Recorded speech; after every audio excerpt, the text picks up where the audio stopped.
अस्सलाम वालेकुम, मैं हूं शाह मोहम्मद रफ़ी और आप देख रहे हैं food secret recipe YouTube channel. तो आज हमारे किचन में बन रहा है बहुत ही ज़बरदस्त सा मसाला।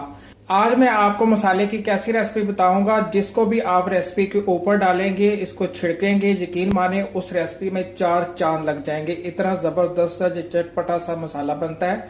मैं अपने लिए बना के रखता हूं, तो मैंने सोचा क्यों ना इसकी रेसिपी आपके साथ शेयर करूं। तो बहुत ही जबरदस्त सा ये मसाला बनता है और सारी चीजें आपको घर में मिल जाएंगी। और एक जरूरी बात मसाला बनाने से पहले आपको बता देता हूं कि आप रेसिपी के अंदर इस मसाले को शामिल नहीं कर सकते। जब आप कोई चिकन टिक्का बना रहे हैं या कोई आप चीज फ्राई कर रहे हैं तो उसके बाद आप इसको ऊपर से छिड़क सकते हैं, उससे बहुत ही जबरदस्त सा टेस्ट आएगा। तो देखिए, मसाला बनाने के लिए मैंने 2 टेबल स्पून लिया लहसन। लहसन को मैंने सुखा लिया था। और 2 टेबल स्पून लिया मैंने प्याज। प्याज भी मैंने ड्राई लिया है। देखिए ये सूखा हुआ है, आपको आवाज सुनाई दे रही होगी। ये देखिए ये बिल्कुल ड्राई है और लहसन भी सूखा हुआ है। और 10 अदद लिए मैंने ड्राई वाली हरी मिर्च, इसको भी मैंने सुखा लिया था। बहुत जल्द मैं आपको इसकी रेसिपी भी बताऊंगा कि किस तरह आप घर पर हरी मिर्च को सुखा सकते हैं। 3 मैंने लिया कश्मीरी मिर्चें, ये तीखी नहीं होती। 6 अदद लिया मैंने तीखी वाली लाल मिर्च, ये भी ड्राई है, सूखी हुई है, ये देखिए।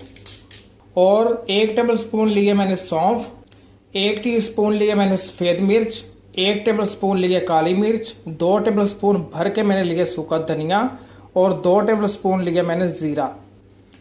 और जब ये मसाला हम ग्राइंड कर लेंगे, इसके अंदर 2 चीज़ें और शामिल करेंगे। आमचूर का पाउडर भी शामिल करेंगे और काला नमक भी इसके अंदर शामिल करेंगे। अब मैंने पैन को चूल्हे के ऊपर रखा हुआ है, फ्लेम ऑन करेंगे और फ्लेम मीडियम रखेंगे। ये सारे मसाले को हमने ड्राई रोस्ट करना है। ड्राई आपने इसको रोस्ट कर लेना है सारे मसाले को। देखिए मीडियम फ्लेम के ऊपर हमने 1 से 2 मिनट मसाले को रोस्ट कर लिया है। अब इसकी कर देंगे फ्लेम बंद और मसाले को आपने थोड़ा सा ठंडा करना है और ब्लेंडर के अंदर शामिल करके आपने इसका पाउडर बना लेना है।